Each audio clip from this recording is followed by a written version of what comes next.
এই বক্তৃতার সুযোগে তিনি কিন্তু আমাদের লালদা টার্মিনাল বেঁচে ফেলছেন। এমনকি এই যে তথাকথিত বাম যেগুলো গ্যাস রক্ষা করার জন্য এত কিছু করে, তাদের কোনো রিয়াকশন আমি আজকে এখন পর্যন্ত কোনো রিয়াকশন নেই। লালদিয়ার ব্যাপারটা যে এত বড় একটা ঘটনা ঘটে দিল,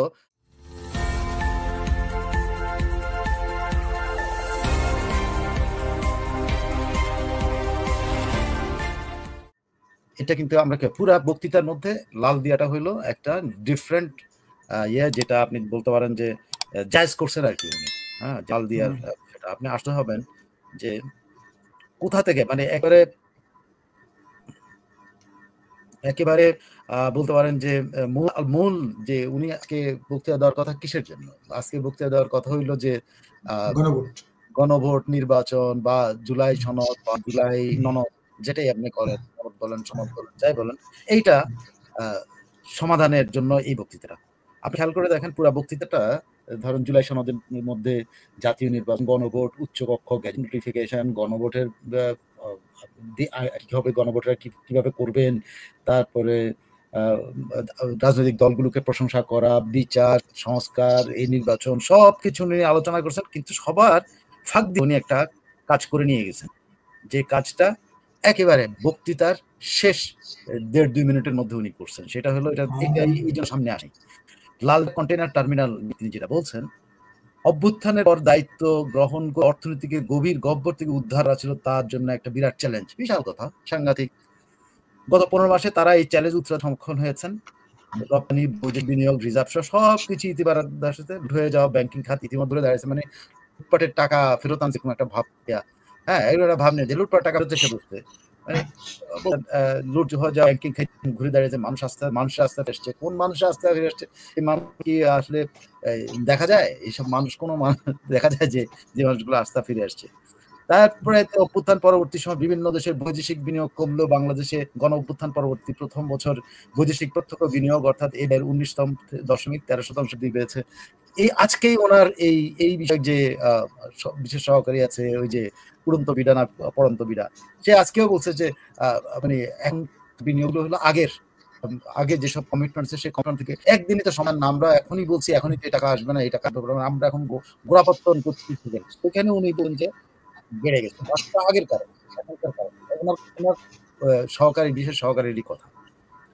একদম এইটার মধ্যেই অল অফ এ সাডেন এই এটা দেশ বলতে অল অফ এ সাডেন সপ্তাহে এইটা হলো পৃথিবীর একমাত্র, বাংলাদেশের একমাত্র অর্থনৈতিক সমাধান। কি ধাম করে বলতেছে, আগামী সপ্তাহে ডেনমার্ক ভিত্তিক মায়ার্স গ্রুপের মালিকানাধীন এপিএম টার্মিনালস বিবি এর সঙ্গে লালদিয়া কন্টেইনার টার্মিনাল প্রকল্পে 30 বছরের কনসেশন চুক্তি স্বাক্ষর হতে যাচ্ছে। আগামী সপ্তাহে স্বাক্ষর হয়ে যাচ্ছে। এই চুক্তির আওতায় ইউরোপীয় এই কোম্পানি $550 বিলিয়ন বিনিয়োগ করে। কত বছরে করবে? কিন্তু 30 বছরে করবে। কিন্তু এটা কিন্তু এটি এই যাবৎকালে বাংলাদেশে ইউরোপের সর্বোচ্চ একক বিনিয়োগ। লাল দেওয়া হবে দেশের প্রথম বিশ্বমানের চিন্তা করছেন। মানে আমি জানি না যে আমাদের জাতীয় নেতারা একবারও কিন্তু এই বিষয়টা সামনে আনে নাই, যে তিনি এই বিষয়টার মধ্যে ওনার একটা অপকর্ম জায়েজ করে নিয়ে চলে গেছে, কেউ খেয়াল করিনি। আমিও বা আপনি বা আমরা কেউ কিন্তু এই যে আমরা ফেসবুকে কোনো জায়গায় দেখলাম যে লাল যে বেচে দিল 30 বছরের জন্য, হ্যাঁ, এটা ফেসবুক এত সোশ্যাল মিডিয়াতে তেমন কোনো অবস্থা নাই। দুই একজন হয়তো করছে কিনা আমি জানি, আমি দেখিনি। আমাদের জবাই শুরু হয়ে গেছে, কিন্তু আগামী সপ্তাহ থেকে জবাই শুরু হয়েছে, এবং বিএনপি, জামাত, এনসিপি সঙ্গে ললিত ধইরা উনি এই কামটা করে নিয়ে সবাই কিন্তু রাজনীতির ছিল সবার সাবজেক্ট। আর একেবারে শেষ দিকে এসে উনি এই মানে লাল দিয়ে, এখন আর অন্যান্যগুলি কবে করবেন সেটা আমি জানি না, তবে এটা উনি ঘোষণা দিয়ে দিচ্ছেন যে, এবং এই লাল দিয়ে দেওয়া হচ্ছে, যদি জানেন লাল দিয়ে দেওয়া হচ্ছে কোন রকম আইনি ছাড়া। কারণ আপনার যে কোনো জিনিস যদি আপনি ইভেন করে দিতে হয়, তার ইন্টারন্যাশনাল টেন্ডার মাধ্যমে আপনাকে দিতে হবে।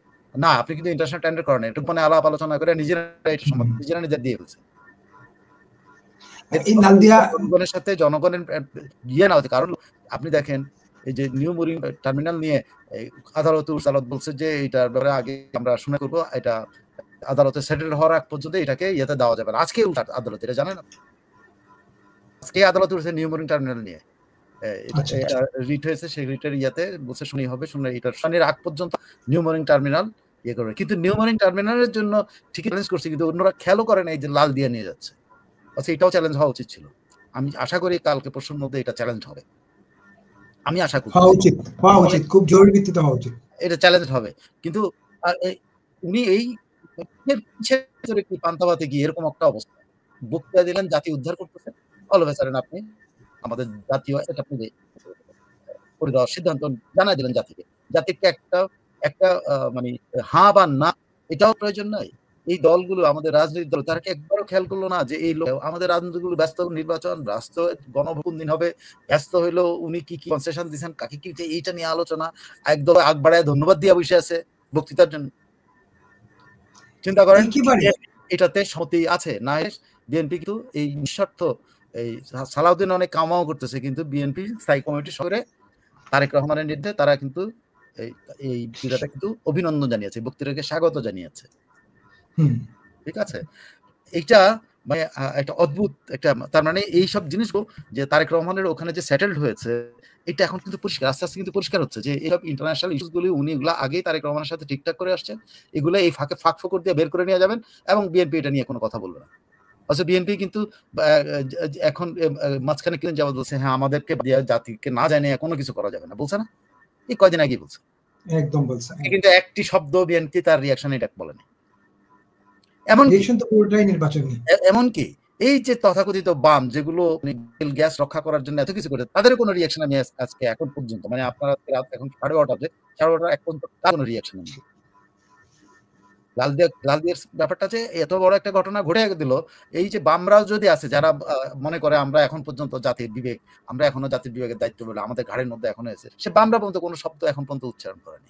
মানে এটা টোটালটাই এগুলো যে ব্ল্যাকমেইলিং, মানে পুরো জাতিকে ব্ল্যাকমেইল করে আপনি কিন্তু নির্বাচনের কথাবার্তা বলে শেষ 1.5 মিনিটের মধ্যে আপনি একটা অ্যাসেট আপনি কোনো টেন্ডার কোনো আলোচনা ছাড়া কাউকে জিজ্ঞাসা করা ছাড়া আপনি দেওয়ার সিদ্ধান্ত জানিয়ে দিলেন। আচ্ছা, এখন এটা পুরো বক্তৃতার একটা ইয়ে, কিন্তু এখন আসেন আপনি ওনার পুরো বক্তৃতাটার মধ্যে উনি যেসব বিষয়গুলি করছে এটা কতগুলি সেলফ কন্ট্রাডিক্টরি এবং কতগুলি আইন বহির্ভূত কাজ করেছে। আপনি একটা জিনিস আপনি যখন আমার বলছিলেন এটা রাষ্ট্রপতির আদেশ, ঠিক আছে, আমি হয়তো আপনার সাথে তর্ক করেছি এটা রাষ্ট্রপতির গ্যাজেট নোটিফিকেশন। আমি কেন করেছিলাম জানেন? আমি এখন আপনাকে বলি এটা করেছিলাম হলো তার বক্তৃতা এটা গ্যাজেট নোটিফিকেশন। আমি তাকে ট্রাস্ট করেছিলাম, এই জন্য আমি আর এতটা খেয়াল করি নাই, কিন্তু আমি পরবর্তীতে দেখলাম হ্যাঁ এটা তো রাষ্ট্রপতির আদেশ, এটা গ্যাজেট নোটিফিকেশন ছিল না।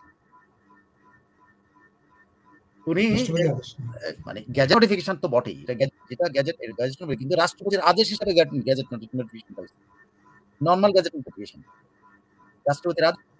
তো শেষে আমি যখন আপনি আপনার সাথে কমিউনিকেট করতে পারিনি যে কারণে আমি আর আপনি কিন্তু আমি এটা খোঁজ নিয়ে জানলাম যে এটা এই রাষ্ট্রপতির আদেশ, রাষ্ট্রপতি নিজেই দিতে পারে না। রাষ্ট্রপতি যদি নিজেই দিতে পারেন, কারণ রাষ্ট্রপতি যদি এই আদেশটা দিয়ে থাকেন তাহলে উনি সংবিধান করেছেন, কারণ রাষ্ট্রপতি এই আদেশ দিতে পারেন না। রাষ্ট্রপতি এই আদেশ তখনই দিতে পারবেন যখন সংসদ থাকবে না, সংসদ না থাকবে, সংবিধান অকার্যকর থাকবে যখন, তখন তিনি আদেশ দিতে পারবেন। স্পেশাল অর্ডার দিতে পারবেন যখন সংবিধান থাকবে না, সংসদ থাকবে না, সংসদ অধ্যাদেশ এবং সবগুলো দুইটাই লাগবে, সংসদও থাকবে না, এটাও থাকবে না।